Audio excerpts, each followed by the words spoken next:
Hi, everyone, and welcome back to Inner Ear Secrets, the podcast that uncovers what's really going on in the world of hearing. I'm Veronica. And I'm Tiffany, and we're both very excited to bring you today's episode. Yes, in our last episode, we learned how balance can affect a person's well being and lifestyle. And today we're diving into something that often doesn't get enough attention, the mental health side of hearing care. Because hearing loss isn't just about sound, it can affect how a person connects with the world, leading to frustration, withdrawal from social settings, and feeling left out in conversations. Over time, this can take a toll on someone's confidence, relationships, and overall mental health. And something that commonly accompanies hearing loss is tinnitus, which is that constant ringing or buzzing in the ears that can be incredibly distressing and overwhelming for some people. And it's something that can really impact our sleep, our concentration, and overall our emotional well-being. That's why we're so excited to be joined today by Associate Professor Margaret Osborne, a psychologist and convenor of the Master of Professional Psychology at the University of Melbourne, who works closely with people experiencing tinnitus. She's here to help us understand the emotional and physiological aspects of tinnitus and how we, as future audiologists, can better support our patients. So good to have you here today, Margaret. Thank you. Can you give us a bit of a background about your clinical work and how you ended up with your current focus? Yeah, all right. That's a great question. So, I'm a psychologist. I've been working clinically for more than 20 years now. I have maintained a private practice alongside my academic work at the University of Melbourne.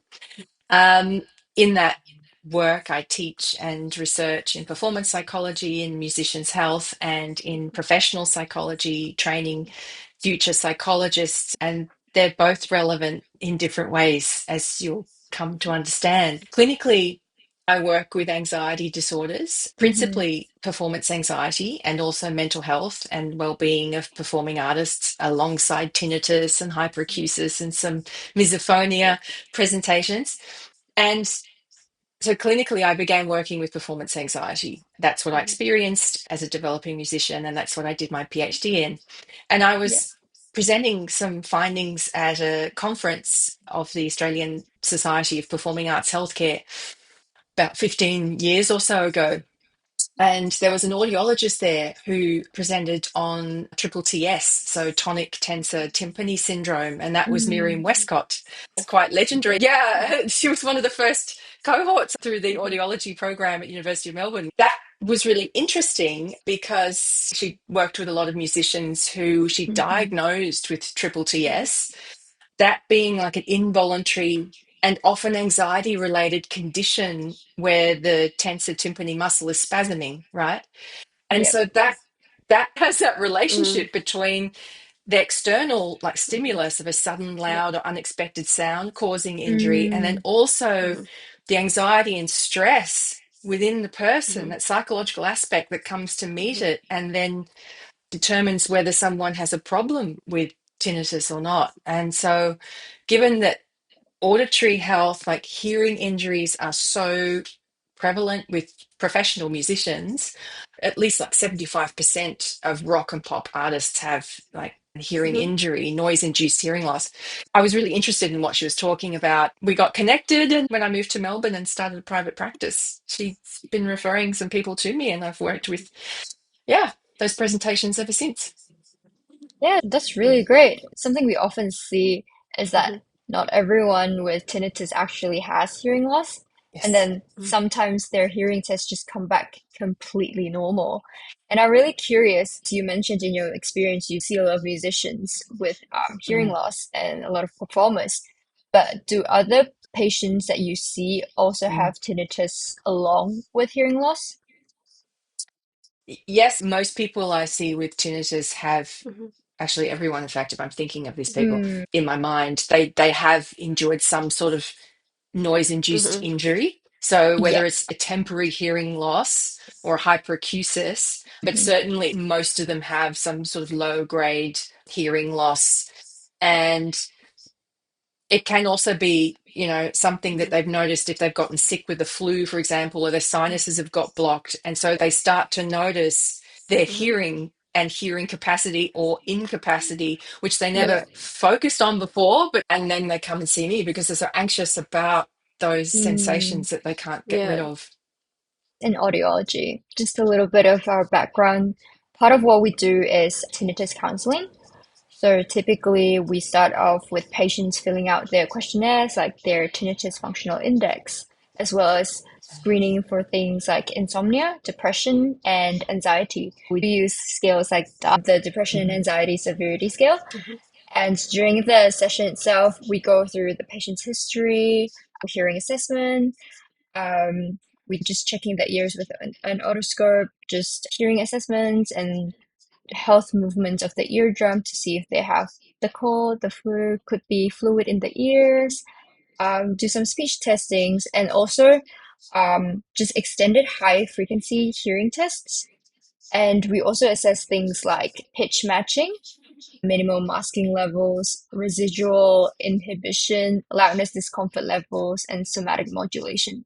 Pitch matching, for example, is to see if any of the pitches are about the same as their tinnitus level, and then we're trying to see how loud they can go with their hearing with somatic modulation. We're trying to see if there are any triggers with physiological aspects, for example, moving their heads up and down or left and right, or if they're popping their jaw, it could be a sign that there could be something that they have to go to the dentist for. Could it be a TMJ problem with tinnitus or any shoulder problems? There's no magic cure for tinnitus, and we believe that people experiencing bothersome tinnitus definitely deserves the best support that we can offer. And audiologists are really well placed to provide that. But also, we know that for some patients, especially those experiencing high levels of distress, that's not always enough. They need counseling from psychologists. It could be a physiological thing. It could be from physiotherapists. Could Mhm. be from dentists. And there's just so many different aspects to it. And so in Odyssey, we have a few models, and one of the models is called neurophysiological model.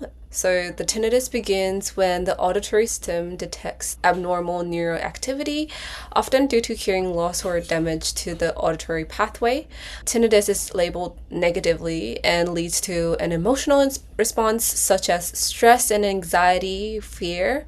This emotional distress and response cause the brain to focus more on tinnitus, leading to awareness of the sound and creates a feedback loop where emotional and physiological responses intensify the tinnitus. So, Margaret, we're curious on the approaches to psychologists take when supporting patients with bothersome tinnitus.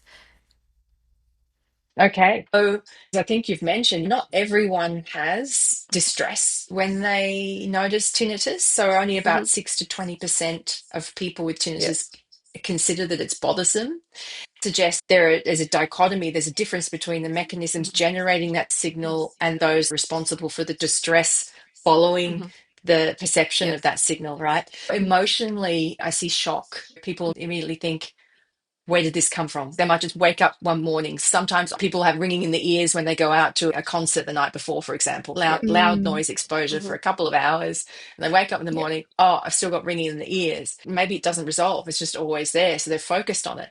And then they think, okay, what is this? What it Mm-hmm. is. So then they get very Yep. afraid, anxious because they don't Yep. know, will it ever go away? Mm-hmm. And then might, over time, if it's not going away and they don't know what's causing it, they can start to feel very helpless and depressed Mm-hmm. as a Yeah. result of not being able to get rid of the tinnitus. And so you have that anxiety depression mix, which is, Mm-hmm. highly distressing. I mean, that's responsible Yep. for so much of this. And then, so psychologically, also what's going on Mm-hmm. in that process is that people are Mm-hmm. more focused on the sound of Yep. tinnitus, like always noticing it. They become hyper focused on it, but then Mm-hmm. so much so that they can't concentrate back on the important things they need to do. So typically what happens Mm, is their work life Mm-hmm. starts to suffer, their productivity, yep. that they can't have conversations with loved ones or friends or family. They don't go to restaurants because Mm-hmm. it's too noisy. So those social behavioral factors in a person's life that also Mhm. start to withdraw from society and the things help Yeah. them feel good about Mhm. life. And Mm. that's where the difficulty, they feel emotionally vulnerable. They feel detached Yeah. from, the world. Mhm. And that's the problem. You also asked then about what are the strategies. I'm not an audiologist. I'm not a neuroscientist. I tell people from the very beginning that I'm not reducing tinnitus. Mm. Mm. I'm helping to Yep. reduce the stress they Mhm. experience in Yeah. relation to tinnitus, changing the relationship. And there's a beautiful Mhm. model called the fear avoidance model of tinnitus, which Mhm. is based on a Mm. chronic pain kind of formulation. It actually really makes sense because it's a chronic condition and it does feel painful in the sense that it's triggering emotional Mm. pain. Yeah. There's a source of tinnitus and then they perceive Mhm. tinnitus, right? Mhm. Yeah. And then there's two things that can happen. What happens every time I have someone coming to see me for counseling is that they misinterpret Mhm. the sound catastrophically. It's like, oh, what is that? I can't live with this. I won't be able to do X, Y, and Z with this. It'll never go away. All those Mhm. black and white catastrophic statements, that's what they believe. That drives the tinnitus related fear. It Mhm. heightens awareness of the Mhm. tinnitus, and then they start noticing. So it feeds those negative beliefs, and it Mhm. just keeps going in that recursive loop. And then what's also beautiful about that model is Mhm. it goes off into two kind of tinnitus perception, and then there's two branches. One goes left to the Mm. catastrophic Mhm. interpretation, Yeah. which is not what we want. And the other one Mhm. is the acceptance of tinnitus as a signal, which is benign. It's not harmful. It's not going Mhm. to impact you and your ability to do the things you normally do in life. It's just there. Mhm. You can actually Mhm. carry on and do the things Yep. like I'm having with you, like we're doing a podcast. My Yeah. tinnitus is going because it's like, oh, you're Mhm. talking about me. Mhm. Mhm. And Yeah. so, but it's like we're not avoiding anymore. And then there's recovery. And there's another kind of model that Mhm. explains what I see when people have tinnitus. Why is it that sometimes people become really concerned about it and distressed about it? Mhm. And typically, what I find in those client histories is that something happens. There's an awareness they might have the flu, be really Mm. sick, or be incredibly stressed about something else going on in their life, often work related. Work is a strong identity for many people. So they're professional people, they've trained, worked a long Yeah. time in these careers. All of a sudden, they're not coping. They might be having burnout, Mhm. coming Yeah. up to an end of career transition, a big life transition, which is highly stressful and anxiety provoking. And then they're also noticing at the same time, they're feeling very vulnerable. What is this ringing? Like you've got Mhm. 1 + 1 = 3 kind of like Mhm. scenario, whereas a Yeah. heightened vulnerability. And Yeah. then they perceive the tinnitus, the buzz, the ringing, the high pitch, whatever it is for them, feel Mhm. emotion, they feel distressed, they feel depressed about it. It triggers the limbic system, it triggers those emotional nervous Mhm. system structures that increases the perception of tinnitus, as you said. And it just, so the depressed mood or the negative mood, the anxiety, the stress kind of Mhm. disrupts that regulation. It's about getting a person to habituate to um, that signal by, first of all, there's about like 3 or 4 key things to do. I always start with helping people reduce their general physiological arousal, their physiological stress response. Every single person has their nervous system that is so heightened. So, Mhm. really, we need to reduce the autonomic nervous system arousal, Mhm. reduce the safety behaviors so they're not running away, they're not Mm. masking Mhm. with any sort of noise, Yeah. they're not so Mhm. physiologically distressed. So we bring in slow breathing, for example, all those Mhm. relaxation techniques, Mm. progressive Yeah. muscle relaxation, all Mhm. those things every day, which Mhm. just start to bring down that general Mhm. heightened physiological arousal Mhm. and anxiety. And then when that's happening, you can sort of step in. I have fortnightly sessions typically. So a fortnight, they're working on Oh. those exercises. Come back the Yeah. next session, right? And Mhm. then we're starting to really work on what are those beliefs you have around tinnitus? That if you have Mhm. tinnitus, you can't sleep, that you'll never be able to enjoy the Mhm. outdoors again, sorts of Yeah. things. So we start to challenge those catastrophic Mm. interpretations. Mhm. After we've been doing that for a while, you also Mhm. have to look at the person within the system of their life. Yeah. They're an individual who has possibly other stresses, work-related stresses, or maybe there's family stress or other issues that need to be looked at and resolved so that Mhm. person can then feel more Mhm. resilient and able to cope in life. So it's a multifaceted approach, but Mhm. absolutely, I think number one is down regulating their physiological response Mhm. to anxiety and stress. So bringing down the Yep. Mm, fear so they feel a bit safer in their body, mm-hmm. and then Mhm. they're more able to address some of those Mhm. beliefs. Just the emotional toll of tinnitus could be just really very physically taxing for people in many different aspects. It could impact their work, it could impact their Mhm. lifestyle.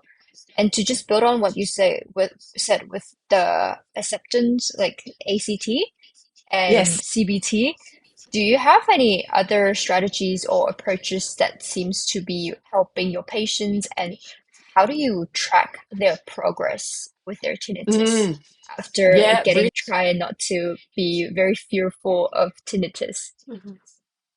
really good questions. I was so glad to hear that you mentioned using the depression, anxiety, stress scale. Mm-hmm. So I track that as well as any of us Mhm. being good evidence-based scientists, practitioners that we are. So I use the DAS and I also use the Tinnitus Handicap Inventory, the THI. I find Mhm. that quite useful. And Mm-hmm. so typically I'm working with people in a Medicare sort of better mental health care plan. So it's, Mm-hmm. from session 1 to session 6, I would do the DAS and the Yep. THI. Um, and that's how I'm measuring. And I actually, that's why I like the SEMA model, because it has acceptance in the figure. So I show them the figure. I said, this Mhm. is what's happening, two shoots Ah. left and right. Um, Mm-hmm. and I use acceptance and commitment therapy as a foundation approach. And within that approach, so there's a concept called psychological flexibility. And that concept is the ability to move toward who or what is important to you, even in the presence of obstacles. Let me unpack Oh. that. It's the ability to be engaged with things that are important to you, that are interesting to you. People attribute them, these days, we hear a lot about values.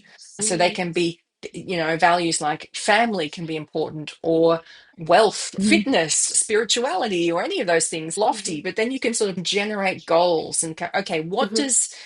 what does being fit, what does fitness look like every day? Mhm. Okay, so you're Mm-hmm. going to the gym. Ooh, but you haven't been going to the gym because you're worried about the Mhm. music that they're playing in the gym. And then when you get Mhm. really, pumped up and your heart's racing, you Yeah. notice tinnitus even more. So you haven't been doing fitness. So then you're Mhm. feeling worse because you're not doing exercise, all those sorts of things. So what we do is we plot it out on this matrix, which is the psychological flexibility matrix, which I absolutely love. And so on one side, it's things you think and believe and feel, like, as I said, heart rate, butterflies in the stomach, worries about whether you can do something, or confidence in doing something. So that's sort of things that you can't see. They're uncomfortable, but then also doing what's important to you. Acceptance and commitment therapy is a very Mhm. behavioral approach. It's a Mm. contextual behavioral approach. It's looking at the Mhm. context of someone's behaviors. For example, if I were to see someone Mhm. living out the fitness value, it would be, okay, I'm going to go to the gym 3 times a week. Okay, so how do we support you to do that, even in the Mhm. presence of obstacles? We can work to build coping strategies to manage the things that are uncomfortable while someone's moving toward and still doing things Mhm. that are important to them. Um, what we know is that the Mhm. more often people are doing those things that are important to them, Mhm. the better mental health that they have, and greater sense of well-being. There are other things I do, but I think for the purpose of this podcast, I think that's pretty much sums it up. Mm-hmm. Mhm. So we love Mm. to dig a little bit deeper into the identity side of things in your experience. Mm. How can things like self-esteem, confidence, or a person's sense of identity relate to their struggles coping with tinnitus? Yeah, that's really interesting. I think that's the $1 million question, isn't it? Like, what is that Mhm. secret sauce that Yeah. enables people Mhm. not to be bothered by it? Actually, if I think about that question, ultimately, I think it depends on how much hearing capacity relates to their core identity and what's important to them and who they are as a person. So, and how they contribute to the world. So, for example, if you're a sound engineer and Mhm. you have a hearing loss, tinnitus, you're going to be extremely distressed potentially Mhm. by tinnitus. I think also if we consider how close and how important hearing proficiency is to someone's Mm, ability Mhm. to do well in the Definitely. world, whether Mhm. occupationally or in Mhm. relationships. I think also if we think again of well-being more holistically, perhaps if someone is compromised in their work life, but Yep. they get satisfaction, joy, a sense of identity nourishment from other things they do that aren't sound related. So, for example, you're a fantastic 10 pin bowler and you're a champion at that. Well, Mhm. your confidence might be pretty high, right? So, I think mm, Yep. it depends holistically on multiple factors. Again, how much are they still engaging in healthy lifestyle factors like sleeping, eating well, exercising, all that sort of thing. And also their social connections. How are their social relationships, intimate Mhm. relationships, broader social yep. connections? How much are they Mhm. affected by tinnitus? Because if they're not, then they seem to be okay. But also, Mm. what I find in the people that I see, Hmm. everyone pretty much is talking about how they feel more self-conscious, embarrassed about not being able to understand Mhm. someone. Even things like, oh, I'm driving, but I've got hearing loss in my left ear. And so my family's talking in the car and I can't hear them because I can only hear them in the right. So, just little things like that, which are actually quite substantial things for someone. And they Mhm. Yep. can really Yeah. start make someone feel quite depressed and unconfident in life. Yeah. Yeah. As audiology students, we're just not like trained the same way as Mm. therapists or psychologists, but we do spend a lot of time trying to build relationships and Yes. counsel our Yes. patients. What are some red flags we should look out for that might suggest a patient is experiencing mental distress? And how can we have those conversations more sensitively or know when it's time to suggest a referral to a mental health professional? Because Yeah, again, Tiffany, great question. So overarching approach, active listening. It's being attentive to what the patient is. So if they're saying things like, I'm overwhelmed with it, I can't seem to focus on anything else, or I can't focus on work as long as I used to, or I feel really down and nothing can cheer me up, or I'm not going out as much as I used to. It's such an effort. I'm just starting to withdraw. It's just all too much, overwhelming. If they're saying things like that, you've got to pick up on those messages and think, okay, generally, if you believe that you can hear someone saying that it's having a marked negative impact on their life, Yeah. then it sounds like you're experiencing some distress around tinnitus, and you're Mhm, absolutely not alone. And mhm, there are therapists educated and trained to work Mhm. specifically with this issue and help you feel more resilient and cope with some of the things you're talking about and find Yeah. some other mhm, strategies. And mhm, how would you like to Mhm. know, find out some mm, more about that? Mhm. Give the patient autonomy at all times. It's Mhm. their yep, choice, but mhm, be receptive to what they're saying. That's the most important thing there. Yeah. Mm.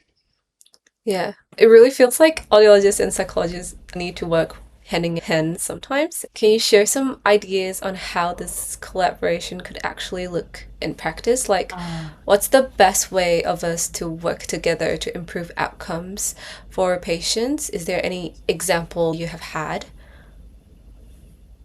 That's a fantastic question. I have worked with Miriam Westcott and Mhm. Associate Professor Peter Salratnam, uh, who's a musculoskeletal physiotherapist. We've worked together and put together some really nifty videos and seminars for Sound Fair. What would help an audiologist is to find psychologists who have a basic knowledge of auditory neuroscience. So a Mm. psychologist that mm, understands immediately. So you started off Mhm. describing that neuro plasticity model, for example. Mhm.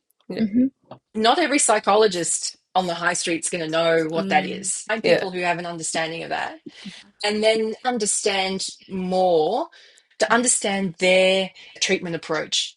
So Yep. Mhm. I've gotten material from Miriam. I understand about the approach that she uses as an audiologist to Mhm. work with auditory hypervigilance, for example.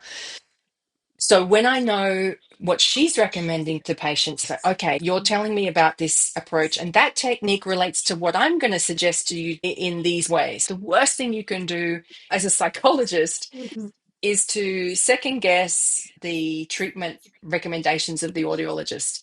That will then patient will start to feel Mhm. quite unsettled and unnerved and confused by Mm, all of this. Mhm. Certainly from when a patient comes to see me, if they've seen an audiologist, they have an audiology background report. Mhm. That's yep. incredibly valuable because we also take our own assessment in the first and Mhm. sometimes into the second session. It helps to provide a really useful foundation. The psychologist can then probe a bit more about certain areas, but the background reports from the audiologist is so incredibly helpful. Um, That's just such a great way to reframe how we can both approach patient care together. And before we wrap up, we'll have a quick fire round with just for some fast takeaways. So, Mhm. okay. Margaret, first thing that comes Yes. in mind, what is one thing that you wish audiology students like us know about mental health, like the mental health impact of hearing loss? I think what you opened up with the podcast and the introduction, that hearing, Hmm. a person's ability to hear influences and is related to so many aspects of someone's life, Yep. that when there's an injury or disability of some sort in that area, Mhm. Hmm. the ripples move out into so many Mhm. aspects of a person's Hmm. life. And so then you've Mhm. got so many possible entry points Yep. for someone feeling heightened distress, anxiety, grief. Hmm. There's a lot of loss associated with the skills they used to have in hearing Hmm. and their auditory world Mhm. that they used to experience, and the one that they experience now with tinnitus. That can be Hmm. a real shift and transition that cannot be Mhm. underestimated. What's the biggest misconception that people have about tinnitus that you've come across? That they can't live a Mm, meaningful life, that they can't be yep. productive with it, Mhm. that they can't Hmm. achieve great things. Mhm. Yep.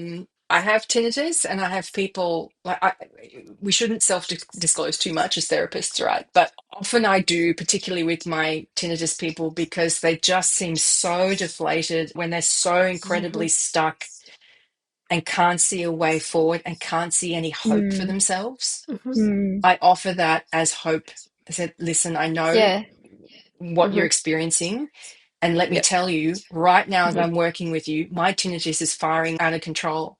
But I've Mhm. Yep. learned to refocus my attention through various exercises that we work on. So, Mhm. focusing Hmm. attention to, Mhm. build that muscle so you can focus purposely on things that are important to you and let tinnitus move to the periphery so it doesn't bother you Mm. anymore. Mm, Yeah, it's great yeah. for patients to know that they're not alone, that there's a lot of people out there that relate to what they have as well. Mhm. And what's one simple action that an audiologist can take to start building that stronger trust with their patients? Building rapport and active listening, like I said before, Yep. foundational clinical skills, right? Lastly, what is the one thing about how audiology and mental health services work together? So, what would it be if you could change one thing from that? Oh, work together. Yeah, I'd love to see a specialist network. Just some sort of, I don't know, Oh. it doesn't have to be formal, but that Mhm. Hmm. interprofessional development, if we can Mhm. have a way where practitioners can come together and learn from each other, where they receive referrals, Mhm. and understand the Hmm. philosophy and background of each other's therapeutic Mhm. approach, Mhm. Mm. philosophies, illness and injury. Um, Mhm. Yep. because the more that we're on the same page, that helps us all speak the same language. And the patient, Mhm. then, Yep. when they're seeing their audiologist, Yeah. physiotherapist, Mhm. social work psychologist, we're Mhm. Hmm. all kind of speaking the same sort of language. The final thing that I want to say is it takes a village. So we're all Mhm. health professionals working together, Mhm. Hmm. and we need to learn about each other's approaches so we can help people with tinnitus lead their best lives. That's amazing. This podcast is about interprofessional Oh, okay. collaboration. And what you said is really spot on. Thank you so much for sharing your insights with us today. And you've given us, and hopefully our listeners, so much to think about when it comes to supporting our patients.